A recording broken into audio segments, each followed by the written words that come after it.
thank you so much for coming, taking out, time out of your busy schedule to come listen to me talk and hopefully, learn how to leverage LinkedIn's publishing platform to really showcase your own insights, what you know, in a way that builds your professional brand, increase your visibility, and lead to opportunities. So I'll tell you a bit about myself.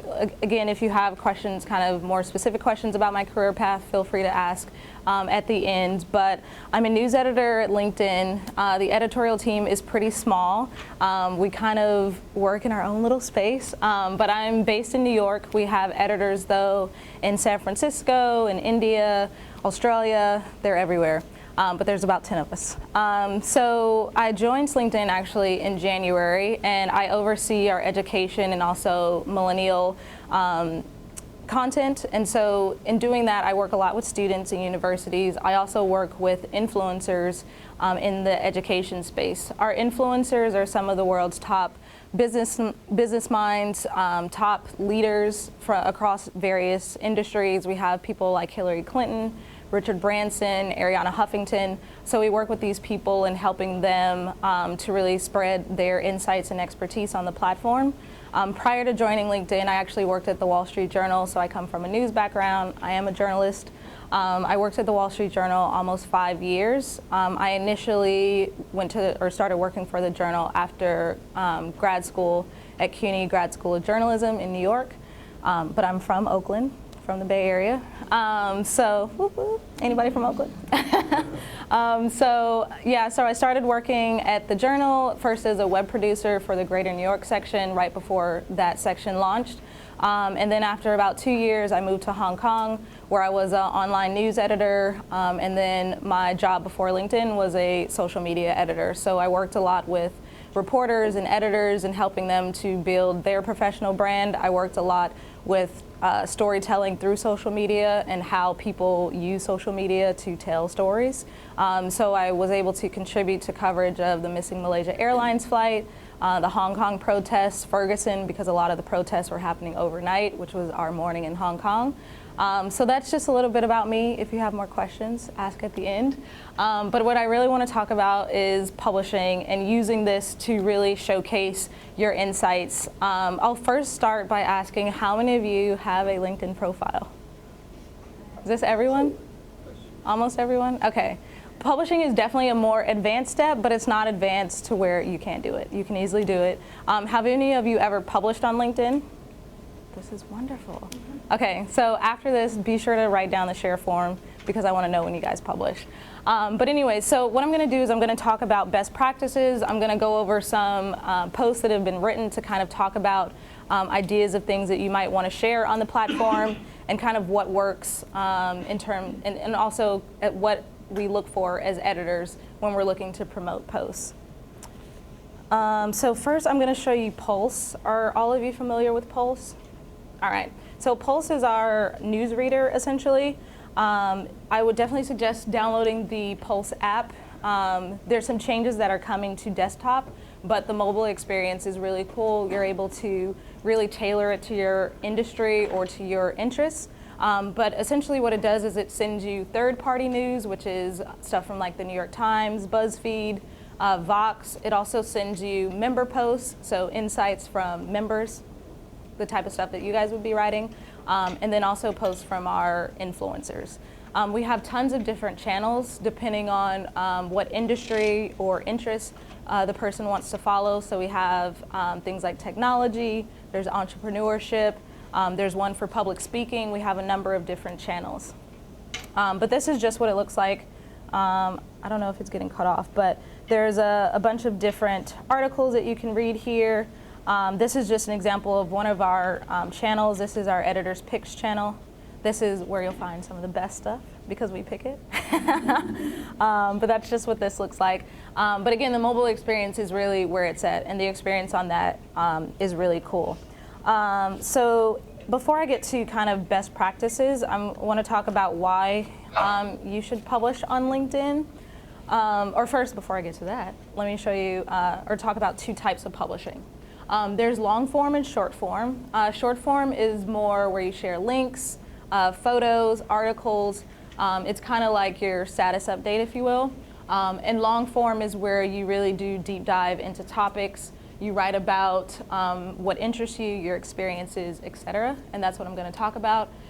Whenever you publish something, it first gets shared with your network and also your connections, which is why it's important to really expand your network and your connections so that when you do share stuff, it gets shared with a wide swath of people. And as those connections and followers, which I'll speak about later, as those people share that, it really starts to expand and more people get to see what you write. It's possible that an editor like me will then pick up your post and amplify it even more widely. And I'm definitely looking to do that with student posts. So I'll show you also how to do that. And it's really using it as a way to expand your professional brand and also your reach. We currently have more than 380 million members worldwide. So in writing, you'll have the potential to really reach all of those people. And guess what? Among those people are people who could be your next boss, people who work at your favorite company, people who work in the industry that you want to go into.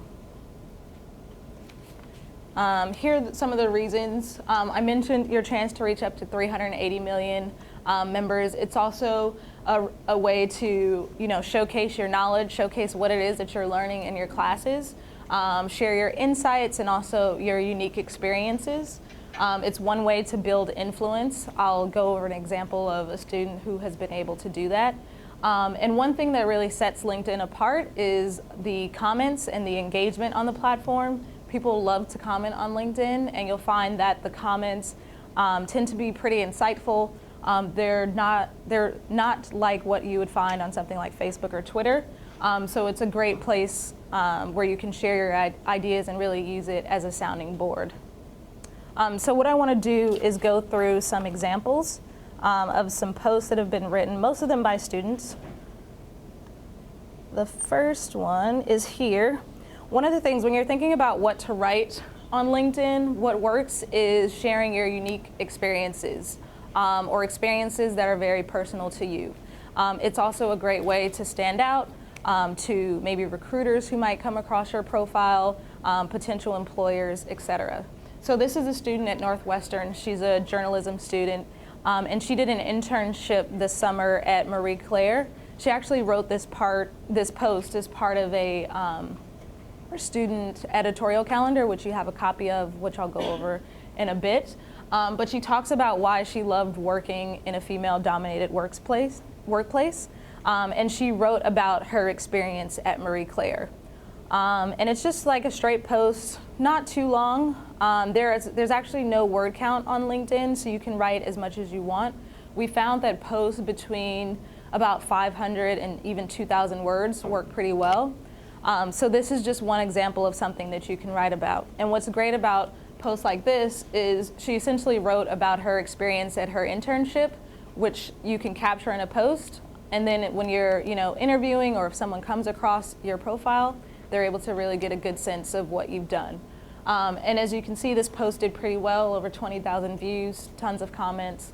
And it's just a really nice post, and it looks really good for her. Here's another example. Do you all remember this woman? Her name's Isis. I see the social media person shaking her head. So she's an engineer. She actually started this hashtag, I look like an engineer. She appeared in this ad here in the Bay Area, actually, and she got all this flack because people were saying, well, you don't look like an engineer, and just really bad stuff. But she ended up writing about it. She actually first wrote about it on Medium, which I'm going to show you the difference in a minute, and she cross-posted it on LinkedIn. And this, again, is writing about a unique experience that you had. And she writes about it here. She includes the ad that she appeared in. So you're able to put in photos and video, all of that.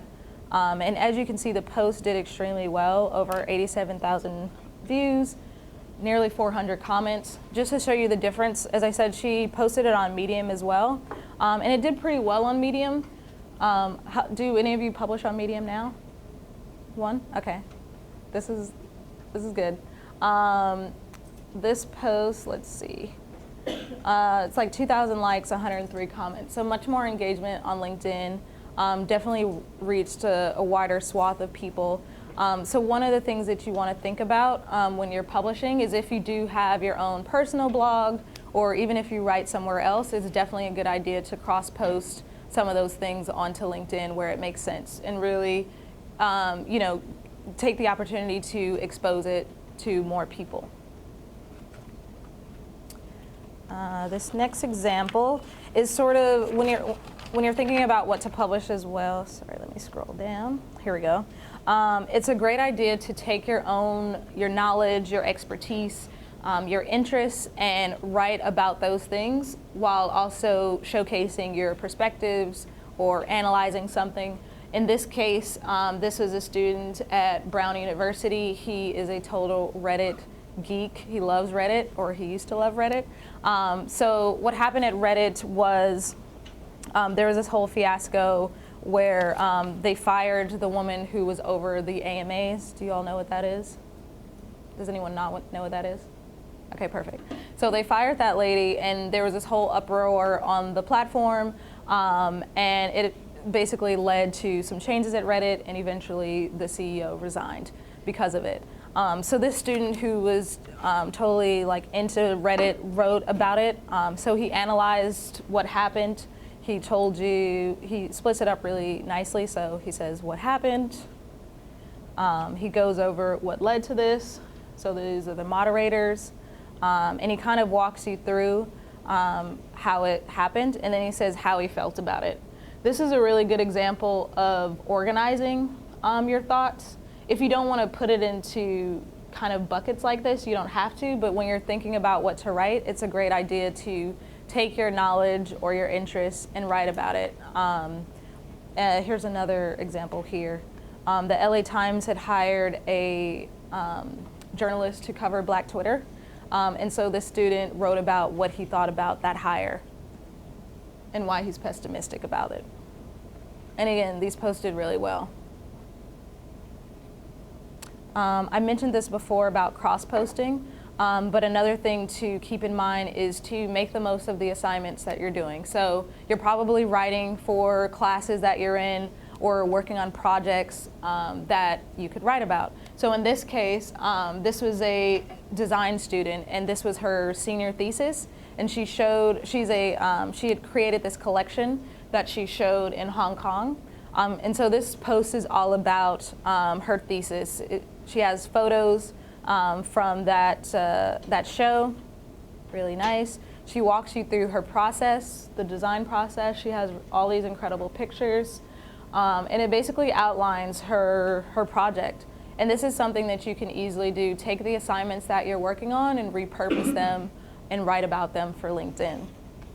And let me just see how this did. Yeah, it did pretty well, almost 6,000 views, 44 comments. So this is really good. Here's another example. Sorry, not that one. This is a student at Duke. He was actually an MBA student. He created this app that's like a fan engagement tool, and he launched it around the NCAA tournament. And he's essentially wrote about the project, like how he came up with the idea, what it does.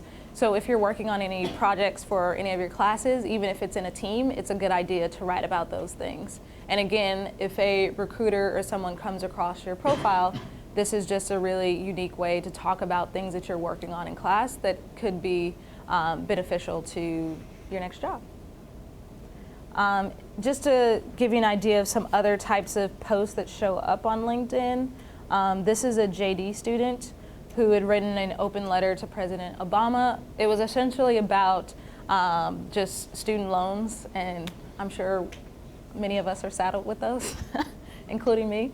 So she talked about, you're spending all this money to go to school and you're not getting a job afterwards, and essentially how this failed her. This is actually another cross post from the Huffington Post, but it also did really well here.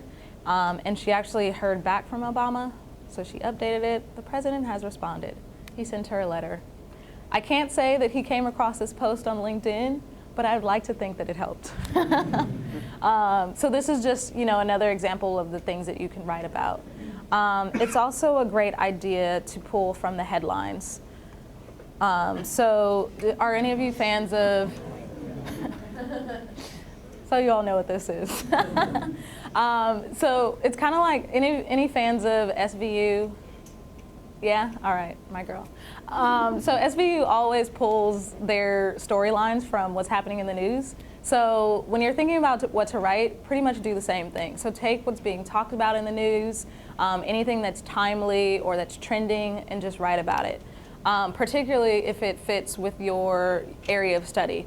So this is a student at UC Berkeley. His name's Ty Tran. He has done an excellent job in doing this. He essentially takes really hot topics and he writes about them from a marketing and social media perspective, which is what he studied in school. He actually just graduated. So in this case, you all know about the dress. I think it was black. But anyways, so he wrote about the dress, but he wrote about it from the aspect of virality and why it did so well and why you can't replicate it. And as you can see, this posted extremely well. It had tons of comments. Lots of people were arguing about whether it was white or red, I don't know, in the comments. But anyway, so he writes about it here. He has kind of the trending topics, so again, including photos to kind of break up the text, when it goes right and when it goes wrong. He kind of uses some examples of that. And it's just a really good post that kind of showcases what he's learning in his classes. He's done so well that he did it again. And this time with Starbucks Race Together campaign. Do you guys remember this? Most of you? Anyone not familiar with this? All right, for those who aren't, Starbucks had this campaign where they would write hashtag Race Together on cups as a way to spark conversations around race and race in America. And they thought it was this brilliant idea, but there was tons of backlash on social media. And so he talks about it again. He's a marketing student, so he talks about why this failed, but from a marketing perspective. And again, his post did extremely well. Nearly 440,000 views, over 1,000 or 1,100 comments. And one of the reasons this did so well and why a lot of his posts do well is because he publishes them at the height of when they're being talked about. So it's really important that when you're writing about timely topics that you publish them in a timely manner. The other reason it did so well is because he shared it across his social networks. So he shared it on his Twitter account, his Facebook page. He has a pretty nice following on those, so that certainly helped. I'll show you later how to link, or I'll just go over how to link your Twitter account to your LinkedIn account. But yeah, this post did extremely well. It did so well that it was picked up by MarketWatch. And he was essentially treated as if he was the expert in this. And this is totally doable for you guys. He was quoted in the story. It was basically a post about his post. And so this is just an excellent example of how you can use publishing to really showcase what it is that you know, gain more visibility and exposure, and really be that influential person in your area of study or your expertise or whatever your thing is. The other thing that this led to and what publishing can do for you are jobs. Yay! That's what we want, right?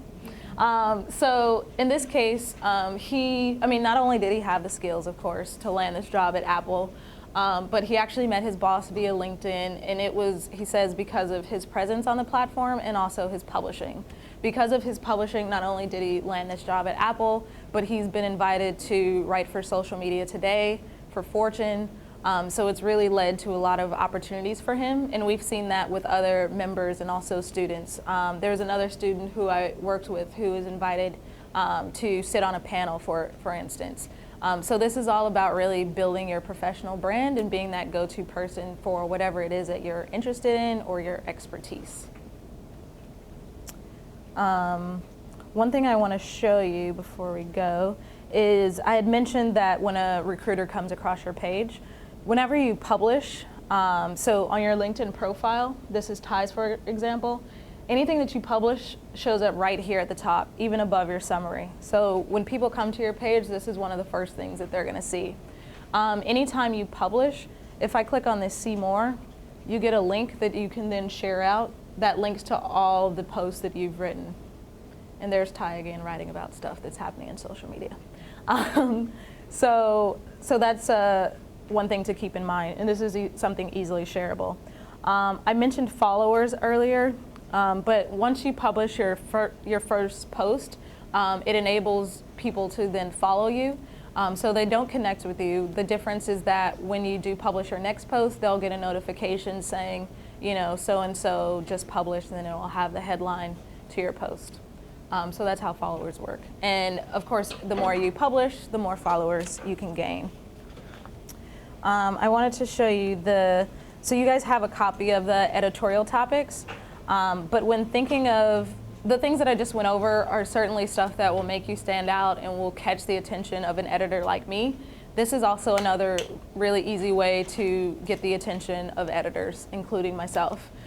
Each month we have a topic or theme, and this is all geared towards students that you can write about. So actually, this month we're going to be highlighting productivity hacks. This is actually the same as our influencer calendar, which is a bit different. It just happens to be the same this month, but we're asking people to write about any tips that they have in terms of working smarter, faster, like how do you stay on task and not distracted by social media. You can kind of take these topics and really run with it in whatever direction you want to go. But if you do decide to write on any of these topics, it's important to include the hashtag somewhere in the body of your post. That's how we'll find it. So if you were to write about stressed, for example, in November, be sure to add stressed somewhere in the body of your post. And if anyone is interested in working or writing about these ahead of time, I actually, each month, either myself or another editor on the team will write a post sort of announcing the series. And what I do in that post is I typically highlight some posts that have been written by students. So like the November issue, if anyone's interested in writing about stress, let me know after this and I can work with you and see if we can consider highlighting your post in that next one. But this is the student editorial calendar. I would definitely suggest using this when you're thinking about what to write. In terms of best practices, keep these things in mind as well. Headline is so very important. I can't tell you how often I come across these really phenomenal posts that have really terrible headlines that I can't promote because the headline is not that great. So spend some time on your headline, make it really enticing, make it so that people want to click on it. Don't make it clickbait, but make it something that people want to click and read. When you're thinking about what works, I would say, you can do like tweetable kind of headlines, so more sentence-based, anything that like captures the theme of what you're writing, but just make it enticing. Ask your peers what they think about it, ask them if they will click on it, and feel free to, and we do this all the time, like sometimes we'll notice if a post isn't doing that well, we might change the headline on it to see if we can get it more reach, so feel free to do those sorts of things as well. Always attribute, whether it's a hyperlink or if you're citing something. If you use an image, make sure that you have the rights to use it and be sure to include the credit. There's tons of like free stock sites that you can use. Flickr has Creative Commons and you can use any of those photos. You can also use photos that you have taken. Write often, I mentioned this earlier, but it's really a good idea to be consistent, whether that's once a month. We have people who write every day. Just however often you decide to publish, just make sure that you're being consistent. I mentioned photos, but don't forget a photo. It helps us with promotion. It also helps your post get some more views because people are very visual and they want to see pictures. So be sure to add a picture. And as you saw from some of the examples that I showed, you can add photos, graphics, video. There's going to be some changes coming soon where you can add even more stuff, but be sure to add those things. Just to show you, in terms of promotion, I mentioned connecting your Twitter account to your LinkedIn account. You can do this in your settings. And essentially what this does is that when people share your posts, instead of it saying at LinkedIn, it'll have your handle. And this basically makes it so that you can keep track of the conversation on Twitter. And it's also a great way to expand your network on that platform as well. The other way besides, I'll show you this in a second, getting more promotion is you can always tweet at LinkedIn Pulse with a link to your post for possible promotion. So definitely utilize that if you're on Twitter. And besides that, there's the share form, which I've created exclusive to you guys, San Jose State. Anytime you publish, make sure you fill out the share form. Anytime you fill this out, it sends me a notification saying that you've published. All it is, it's a Google Doc. It asks for the title of your post, the link, whether or not you think it should be promoted, which I'm assuming is yes, and your email just in case I need to get in touch with you. So be sure you use that whenever you publish again, because I'm looking to amplify your posts and make it so that people can find you. Sorry, one other thing I want to show you guys before I open it up to questions is one thing that we just unveiled pretty recently is analytics on posts. I'm just going to go to my profile. Anytime you publish now, you'll have access to analytics, and this could be really helpful in terms of job search, connecting with people, all the great things that LinkedIn does. So this is a post that I wrote about the startup company that kind of folded overnight and then it came back to life. But anytime when you're signed in as yourself, you'll see this view stats. And if I go here, I'm able to see all the posts that I've published. And so it tells me that I've had 172 views within the last 7 days. You can always change this. I'll just put it on 6 months. But it tells you the views, and what's even better is that it tells you the demographics of your readers. So it tells you what industry they come from, their job title, their location. Sorry, you can't see this. Let me move it over. The traffic source, so where the traffic is coming from. If you expand it, it just shows you more options. But what's cool is if I scroll down, I can see exactly who's interacting with my post. So I can see who's liking it, who's commenting, who's sharing. And you can, if you want, you can connect with these people. It's a great conversation starter. It's like, you know, I saw that you commented on my post. I'd love to connect and get coffee and see what job offers you have. So be sure to utilize this whenever you publish. It could be a really good resource. But that's all I have for me. I'll open it up to questions. Hopefully you have many. Thank you, guys.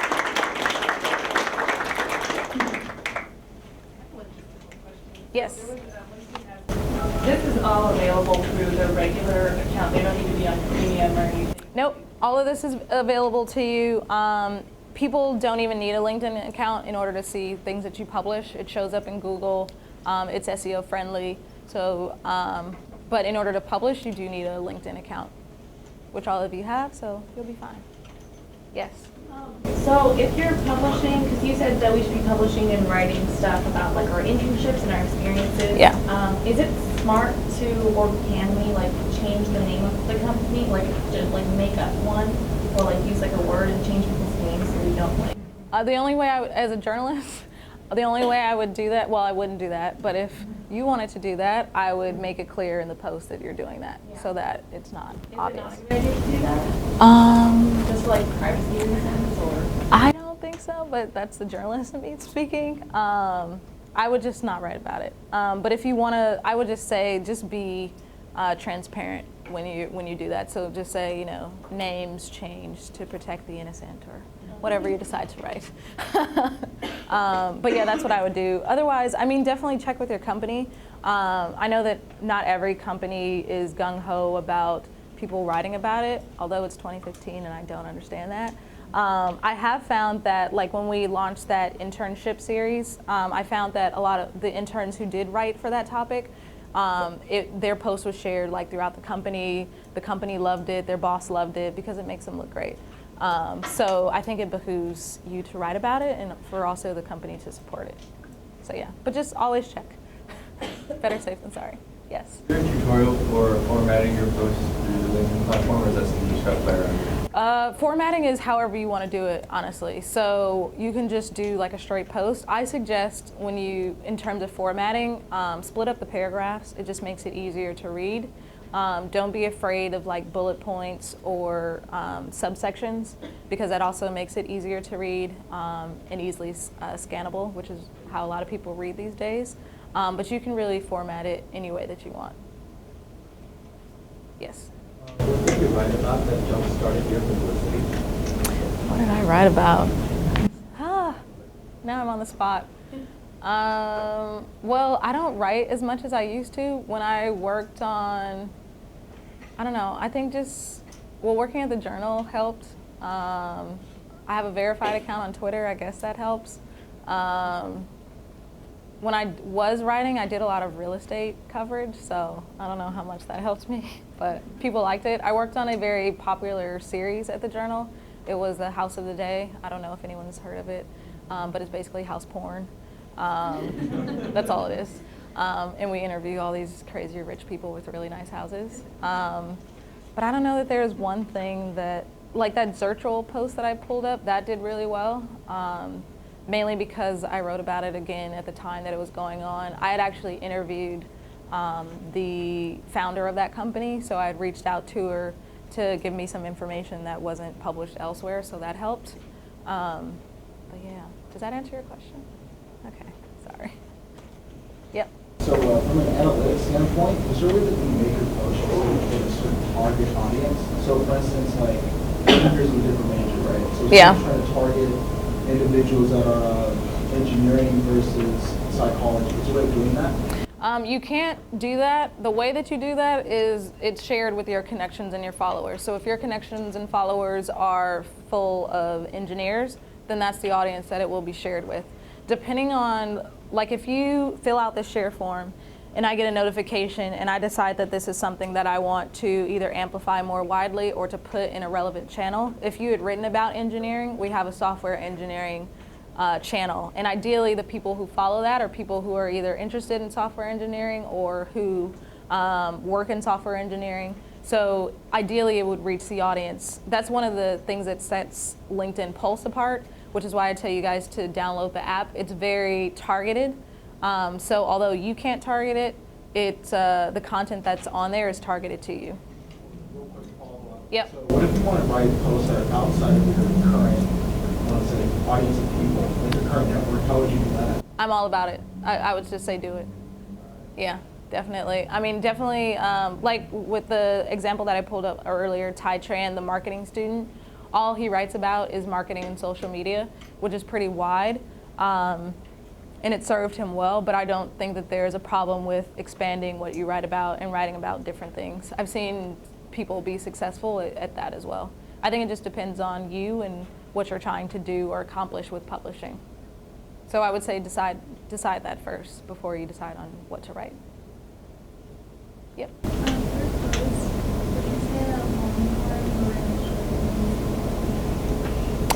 In terms of LinkedIn? Well, long form we can promote. So long form, more people can see it. Short form updates, it's potentially a lot of people can see it, but it depends. It sort of works the same way in that it's shared with your network and connections. But long form, I think really could make you stand out. I would say the shortest, in terms of editors, we don't really promote anything that's under 300 words. So anything under that, we don't really do. But for people who are more visual, short form updates might be more appealing. I will say that because you can embed graphics and video in long form posts, we've seen people, like with the design student, how she wrote very small paragraphs and then a lot of it was just photos of her project. You can do that too. And you can be as creative as you want with these posts. Yes. Do you have favorite tips or like resources as far as storytelling? Everything that I just said. But besides that, there's some articles with tips that I can share. I'll send that to Anita and she can send it out. But it's pretty much, like I said, writing timely posts, writing about things that are very personal to you. We get tons of posts that are about like 5 ways to do whatever. We don't like listicle headlines, so please don't do them. And in terms of tips, like if you do write about tips, make it very personal to you. That's what's going to make it stand out. Don't make it like generic, and speak about it from your own experience. Besides that, perspectives work really well, analysis, anything where you're using your knowledge to talk about something else. But yeah, I'll send that to Anita. Yep. So when writing a post, there's a blog versus LinkedIn post. I know it's like, I want to compare LinkedIn to like Tumblr, but like in the writing sense? Yes. Good question. I already know where you're going. Or it should be more professional than that, of course, right? Not necessarily. Good question though. I think in terms of tone, it's definitely more bloggy. So it should be conversational. It should be easy to read. I wouldn't say, please don't use corporate jargon. Just don't do that. Which is why it's important, again, to speak or to write from your own perspective and your own kind of experiences, because the way in which you write about those things is very different from how you would talk about, I don't know, some generic tips that you might give. I would say, I mean, you certainly want to come across as smart and intelligent and all those sorts of things. But yeah, it's okay to have more of a conversational tone, more bloggy tone. That's totally fine. And those posts do really well too, so it's fine. Yes? What was the difference between, you said media and then posts? Yeah. What are you gonna talk about? Well, Medium is more, it's just another blogging platform, just like WordPress, just like any of the other hundreds of ones. One of the main differences is that the engagement on LinkedIn tends to be very high. It's more targeted, so if you're looking to reach a more professional audience or an audience that is in your desired industry or people in your industry, then you could reach those people directly. And it's more tapping into people who want to read what you're writing about. So that's the main difference. Yes. If we send you our piece in the promotion link, the SJSU share form, Yeah. will you contact us saying if it is going to be promoted or if it's not, and like why, or what's the process afterwards? You'll be able, if it's promoted or channelized, you'll see it at the bottom of your post. The only way that I'll get in touch with you is if, like, you wrote something that I think is good and your headline's not that great, I'll email you and say, hey, you know, consider a headline like this. That's really the only time. The reason for that, mainly because there's hundreds of you and one of me, so I won't have time. But you'll be able to see that from there. Undergrad, I went to UC Santa Cruz, American Studies major, very historic. And then I went to CUNY Grad School of Journalism in New York. Don't ask me when I graduated, no. Did you always know that you wanted to do something in journalism? No, I didn't know that I wanted to do journalism until I got to college, and it was my freshman year, and I got an A on a paper, which is something that never happened. And the professor was like, you should look into doing the student newspaper. So I did that, and I loved it, and from there, the rest is history. Actually, though, I will say, after I graduated, I worked in healthcare for like 2 years. I saved my money, and then I moved to New York. Does anyone have a career path question? Yes. I actually switched to journalism when a guest speaker came in my class. She was also a reporter for the Wall Street Journal. Really? What's his name? Zusha Ellenson. I don't know. Is he based here? I'm sorry? Is he based in San Francisco? No. Okay. Okay. But he said that he didn't go to graduate school to get a job, and he said he didn't see why a reporter ever would. Oh, I love those people. Let me talk about that.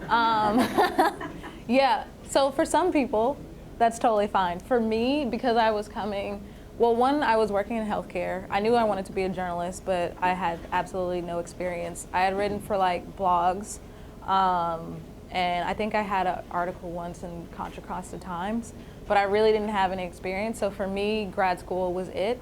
On top of that, I went in 2008 when people said that journalism was dying, and my school was very focused on like digital journalism, online storytelling, and that's where I basically learned all of those skills. So like how to shoot video, how to tell stories online, and how that was different from print. Also did some social media stuff. So for me, it was like I needed it, and I had to have it, and I wouldn't have worked at the Journal without it, for sure. So for some people, but for me, it was definitely needed. I would say it depends on you. I mean, personally, I don't think you need to go to grad school in order to be a journalist, but for me, it was absolutely necessary. Yep. What are you doing in healthcare? So I worked at Kaiser Permanente. I'm sure you guys have heard of that. I used to train doctors and nurses how to use an electronic medical record system. So that's when they were rolling all that out. So yeah, I basically traveled throughout Northern California and sat in ERs and OBGYN departments or wherever they needed me, and sat with people and taught them how to, like, this is how you pull up the record. So yeah, that was fun. Do you need to like do something for that, or? No, I was in Inroads. Does anyone know what that is?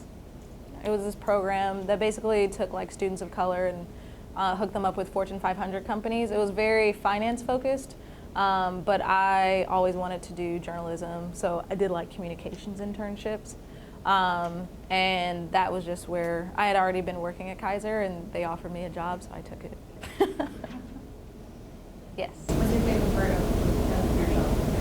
I love my team. I really like the team that I work with. Most of them are journalists, not all of them, but it's small. I really like the ideas that we come up with, and that's what I like the most.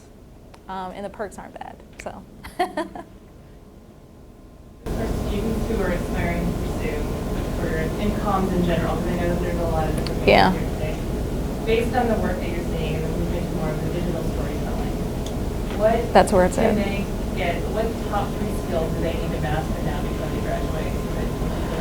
Everything. You have to know how to do everything. Like in terms of journalism, the one-man band is where it's at. You don't have like a camera person and a producer. Like you just don't have that anymore. So I would say pick up all the skills, everything. For me, the most important things have been, have a handle on social media, have a presence on social media. I know some people are very skeptical about putting themselves out there, but I feel like in many ways you kind of have to do that now, which could be a good or bad thing. It could be argued. And just, third is just do everything, to be honest. Yeah.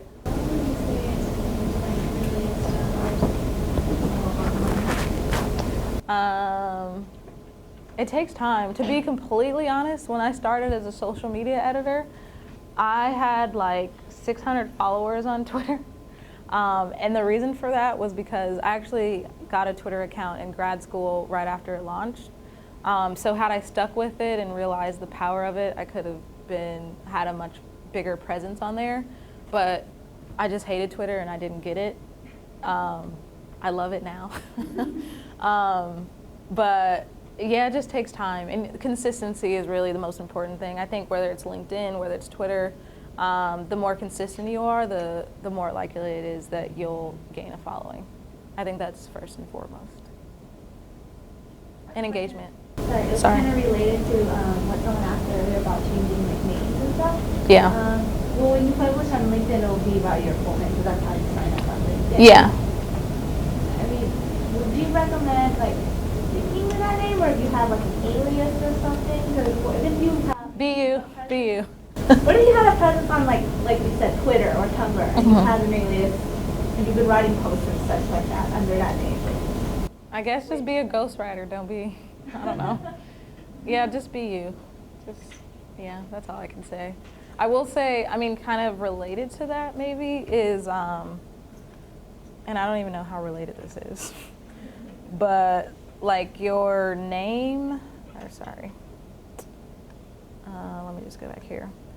Whatever you have in your headline is going to show up right here. So your headline is whatever you have right here.